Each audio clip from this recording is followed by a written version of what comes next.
오늘 두 번째 인생이라는 제목으로 말씀 함께 나누겠습니다.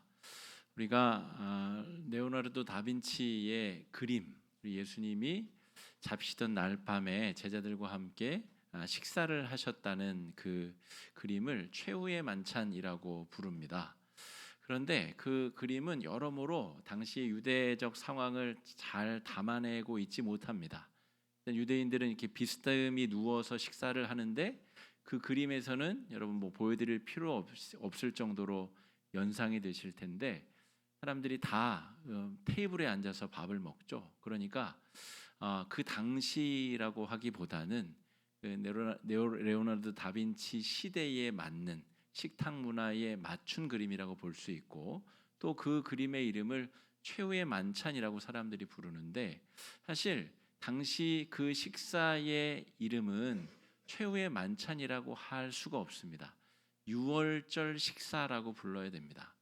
우리나라는 사형제도가 지금 사실상 멈춰선 지 너무 오래됐기 때문에 미국 같은 경우에 사형 집행을 하기 전날 사형수들에게 뭘 먹고 싶은지 물어봅니다.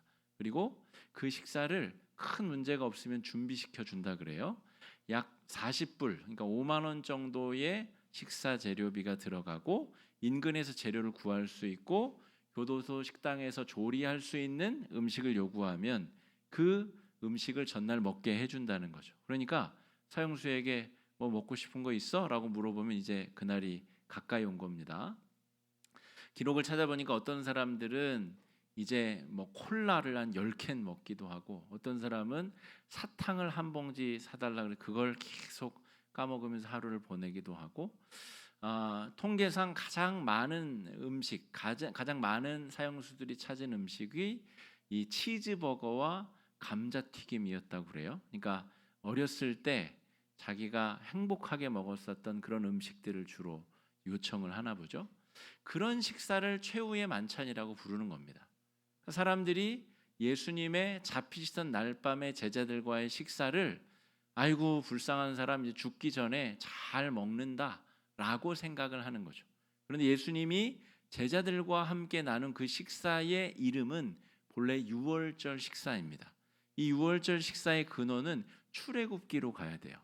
10번째 재앙이 벌어질 때 죽음의 사자가 이스라엘 백성들과 저 애굽 사람들의 집을 찾아다니면서 좌우 인방과 설주, 그러니까 문이 있으면 문지방은 발이 닿는 데를 문지방이라고 하고, 인방은 좌우 기둥, 설주가 위에 있는 곳이. 그러니까 여기다가 어린 양을 잡아서 피를 짜내서 그 피로 문을 칠갑을 한 집은 죽음의 사자가 6월 넘어갔다는 말이죠. 그 피를 짜낸 고기를 벌벌벌 떨면서 두려움 가운데 불에 황급히 구워 먹어야 되는 식사가 유월절 식사입니다. 그 밤이 지나면 이제 탈출을 해야 되는 거예요.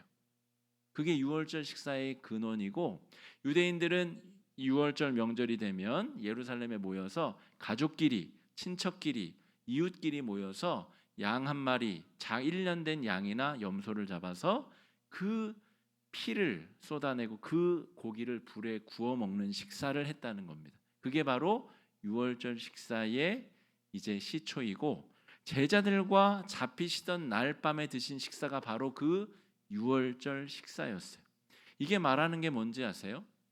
예수님이 친히 어린 양이 되셔서 자신의 피를 다 쏟고 자신의 살을 갈갈이 찢어서 너희들에게 주겠다는 겁니다. 내가 어린 양이 되어서 내 피와 상관이 있는 자는 죽지 아니하고 죽음을 통과하여 유월할 것이다. 이게 이 식사의 본래 의미라는 거죠. 그러니까 우리 그리스도인들은 세상 사람들이 그 다빈치의 그림을 보고 최후의 만찬이라고 할 때 그리스도인들은 적어도 저거 최후의 만찬 아니야 라고 말할 수 있어야 된다는 거죠. 예수님이 그 밤에 죽고 끝나신 게 아니잖아요. 모멸적인 죽음으로 이 세상에 사라진 분이 아니지 않습니까? 부활하셨고 승천하셨고 하나님 보좌 우편에 앉아 계시지 않습니까? 그러므로 최후의 만찬이라고 할 수 없는 거죠. 저와 여러분 우리를 위한 희생 제물이 되심을 기억하는 유월절 식사라고 기억하고 우리가 말해야 되는 겁니다.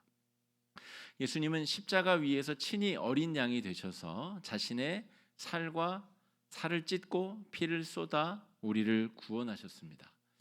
우리 설교학을 가르쳐 주신 설교학 교수님이 몇 달 전에 별세하셨어요. 소천하셨어요. 근데 그 교수님이 강의하시던 내용이 아직도 기억이 납니다. 자기가 설교학 교수이기 때문에 이 성찬 성례전을 제자들에게 가르쳐 주면서 자기가 기억에 남는 성찬식이 있다는 거예요. 자기가 빵을 이렇게 찢는데 그날따라 빵이 안 찢어져 가지고 힘겹게 막 이렇게 찢으니까 회중들이 다 키득키득 웃고 난리가 났다는 거죠. 그런데 그 가운데 자기가 귀한 하나님의 은혜를 경험했다는 이야기를 하셨습니다. 실제 주님의 살처럼 잘 찢기지 않는 그런 빵을 찢으면서 주님의 몸이 이렇게 나를 위해서 찢기셨다는 그런 현장 경험을 집례자가 했다는 이야기죠. 그러니까 여러분, 십자가 위에서 무슨 일이 벌어졌는가, 우리가 이 고난 주간을 금욕에 집중할 게 아니라 뭘 안 하고 뭘 안 먹고, 물론 금식하시기를 제가 요청드렸지만 거기에 집중하는 게 아니라 주님이 제자들을 위해서 친히 찢겨주시는 어린 양이 되셨다는 것, 그리고 피를 쏟아서 그 피를 마셔야, 그 피와 관련이 있어야 이 죽음의 문제로부터 우리가 구원함을 얻을 수 있다는 것, 그것이 십자가 사건의 본질이다 하는 것이죠. 예수님은 그래서 두 가지 죄목으로 십자가에 달려 죽으셨어요. 유대인들은 대제사장은 신성모독죄를 걸어서 유대인 중에 아무라도 죽일 수 있었습니다. 스데반 집사가 그렇게 죽었거든요. 그냥 로마 군인의 도움을 받지도 않고 돌로 쳐서 유대인을 죽였어요. 신성모독이라고 하면서.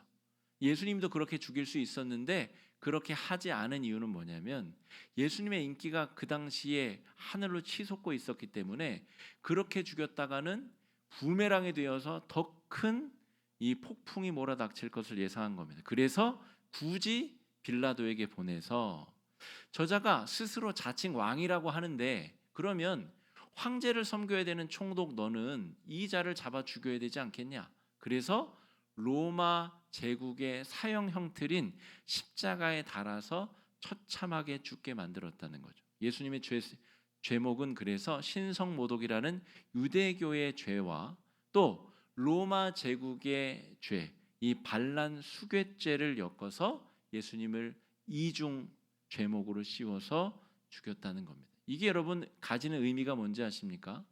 예수님이 신성모독 때문에 그냥 투석형으로 돌에 맞아 돌아가셨으면 저와 여러분, 우리의 구원과는 아무 상관이 없는 분일 수도 있습니다. 그런데 우리가 사도신경을 고백하면서 본디오 빌라도에게 고난을 받으사 이방인에게 반란 수괴죄를 뒤집어 씌움을 당해서 죽임을 당하셨기 때문에 예수님의 죽음이 이 세상 모든 사람에게 영향력을 미치게 되었습니다. 유대교 죄목뿐 아니라 이 일반 세상의 범죄자의 죄목을 뒤집어 쓰고 죽으셨기 때문에 저와 여러분, 유대인이 아닌 우리들의 죄까지도 주님이 다 담당하시는 표징이 되었다는 거죠. 오직 믿음으로 예수 그리스도 앞에 나아가는 자들에게는 유대인이나 이방이나 동등한 죄사함의 은혜를 우리가 얻게 되었다는 겁니다. 그 밤에 있었던 이야기가 오늘 우리가 읽은 본문의 내용입니다. 주님이 제자들과 함께 잡시던 날 밤에 떡을 떼시고 발을 닦아주시고 겟세마네 동산에 기도하러 가시죠. 그 밤에 거기서 대제사장이 보낸 로마 군인들에게 체포를 당하십니다. 그리고 처음으로 끌려가신 데가 대제사장의 뜰이었습니다. 대제사장에게 이런저런 조롱과 신문을 당하고, 아까 제가 죄목이 두 가지라 그랬잖아요. 그래서 유대인의 죄를 묻고 빌라도에게 보내서 로마 제국에 지은 죄를 신문받게 하는 겁니다. 이게 굉장히 정교하게 디자인된 지금 과정입니다.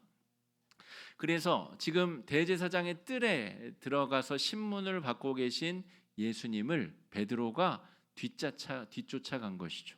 근데 그 밤에 베드로가 예수님을 모른다고 3번을 부인하게 됩니다.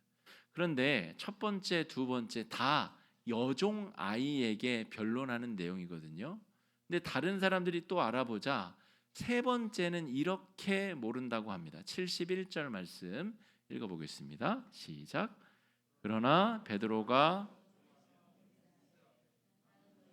말하는 이 사람을 알지 못하노라 하니, 뭐라 그랬다고요? 저주하며 맹세하되.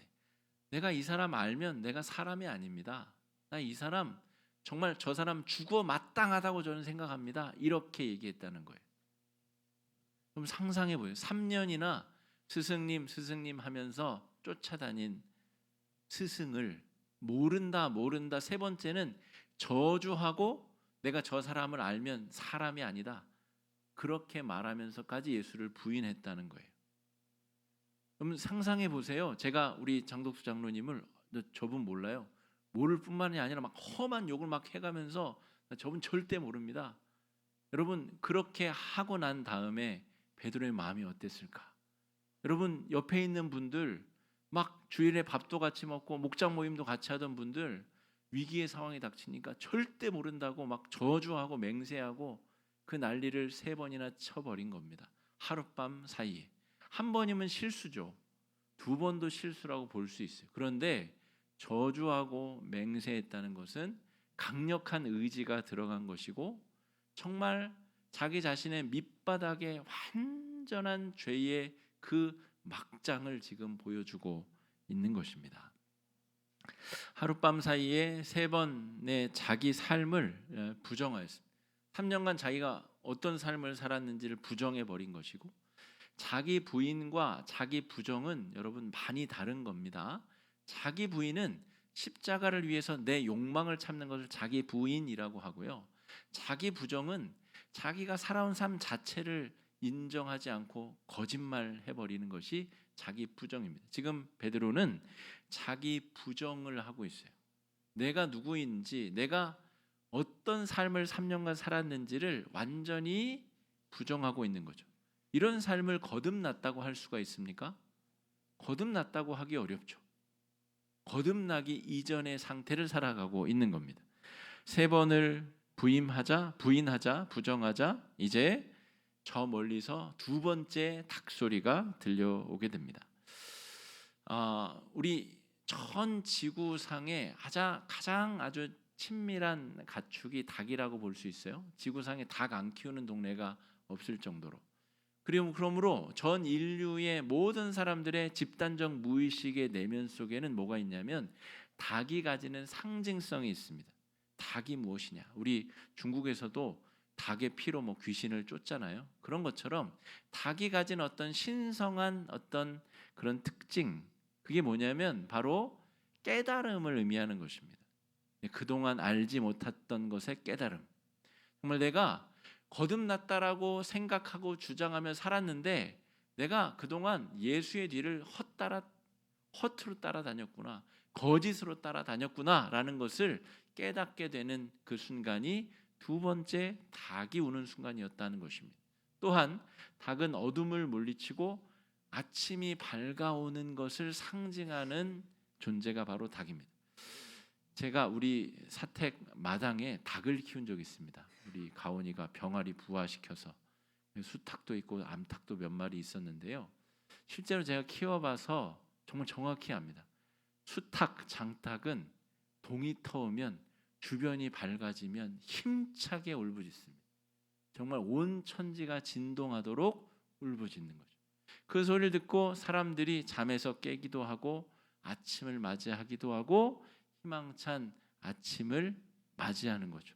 어둠이 아무리 기운이 세도 어둠을 이 아침이 이긴다는 상징이 바로 닭입니다. 그러니까 3번 거짓말하고 2번째 닭이 울었다는 것은 베드로에게 놀라운 깨달음이 있었다는 것을 말하고, 베드로가 지금껏 아등바등 자기 손으로 쥐고 살려고 했었던 삶의 근거를 놓고 예수 십자가와 관련이 있는 삶으로 변화되고 부활한 삶으로 살아가게 된다는 것을 상징적으로 보여주는 것이 이 아침 닭소리라고 볼 수가 있겠습니다. 여러분, 우리 안에는 의지와 노력으로 절대로 통제할 수 없는 엄청난 무엇인가가 자리 잡고 있습니다. 내 의지로 죄를 이겨보려고 우리가 안 해봤습니까? 우리가 노력해보지 않았습니까? 우리도 다 똑같은 베드로와 같은 실수를 반복했고 똑같은 범죄 속을 나뒹굴다가 지금 이 예배의 자리로 나온 사람들 아닙니까? 우리 안에는 내가 어쩔 수 없는 깊은 뿌리 깊은 죄성이 자리 잡고 있다는 것을 깨닫는 것, 이게 베드로에게 벌어진 은혜의 사건이고, 베드로는 이 사건 때문에 거듭난 삶으로 초대함을 받게 됩니다. 자기가 수제자임을 자처했습니다. 명실공히 1등 제자라고 자처했었고 그런 인생을 살아왔습니다. 막 갈릴리 호수에도 뛰어들고 막 별짓을 다 했잖아요. 그런데도 불구하고 결정적 순간에는 나는 예수를 모른다, 저주하고 부인하고 맹세하는 짓을 했다는 거죠. 그런 베드로를 예수님께서 어떻게 대해 주셨는가 우리가 집중할 필요가 있습니다. 자, 그런 베드로를 예수님은 네가 그런 일을 저지를 수 있다, 그런 사람이다라고 예고를 해 주셨고, 예고를 하셨다는 얘기는 이미 마음의 준비를 하고 계셨다는 것을 말하고, 그런 일이 벌어졌을 때 예수님께서 그 베드로를 다시 찾아가십니다. 성경의 기록상 최소 3번 이상 예수님이 부활의 몸을 베드로에게 보이십니다. 2번 보이셨는데도 불구하고 베드로는 갈릴리로 돌아가 버립니다. 여러분 같으면 그러지 않겠어요? 자기가 무슨 일을 저질렀는지를 내가 잘 아는데 어떻게 예수님이 부활하셨다고 해서 예수님 저 다시 받아주실 거죠? 아무리 낯이 두꺼워도 그렇게는 못하는 겁니다. 그러니까 부끄러운 마음에 부활하신 예수님을 8일에 걸쳐서 2번을 만나고도 베드로가 무슨 결정을 하냐면 갈릴리 호수로 돌아가서 다시 투망 던져서 물고기 잡는 직업으로 돌아갔다는 거죠.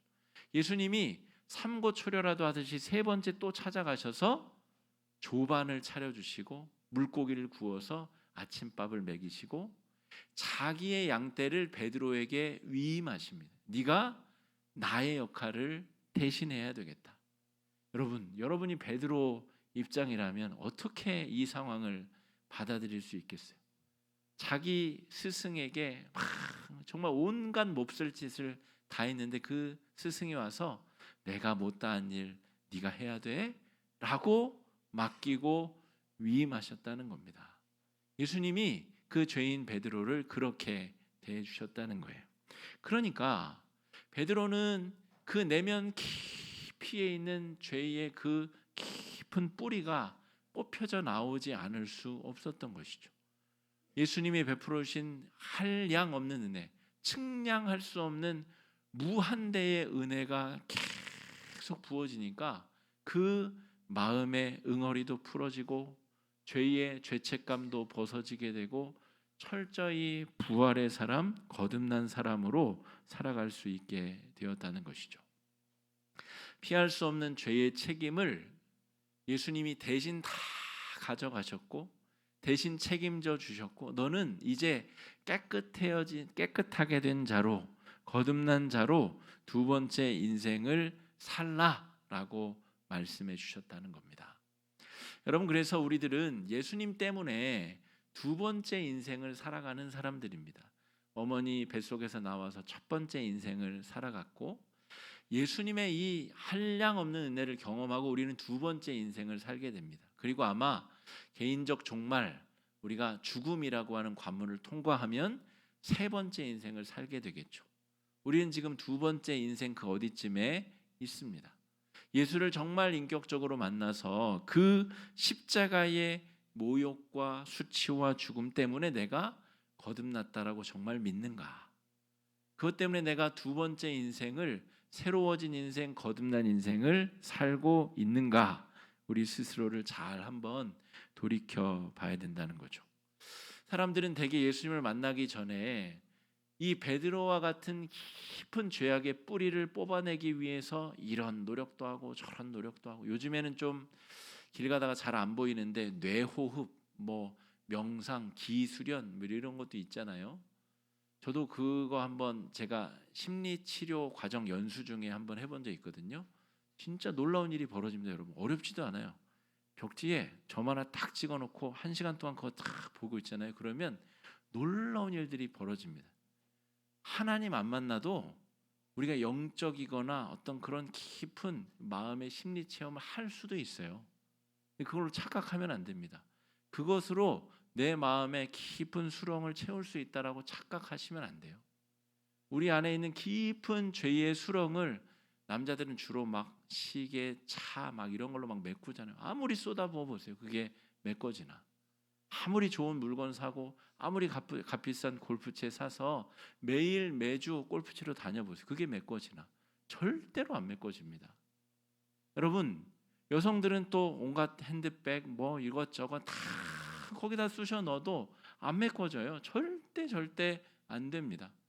제가 100살을 살아봐서가 아니라 성경에 그렇게 써 있습니다. 그런 것으로 절대로 이게 메꿔지지도 죄악의 뿌리가 뽑히지도 않는다는 거죠. 부질없는 것들로 채워둔 우리의 삶 가운데 이제 예수 그리스도께서 그 일을 멈추라라고 말씀하신 겁니다. 극복 불가능한 연약함과 죄에 우리가 집중하기보다는 여전히 우리가 또 오늘 저녁에 많은 죄를 지으며 살겠죠.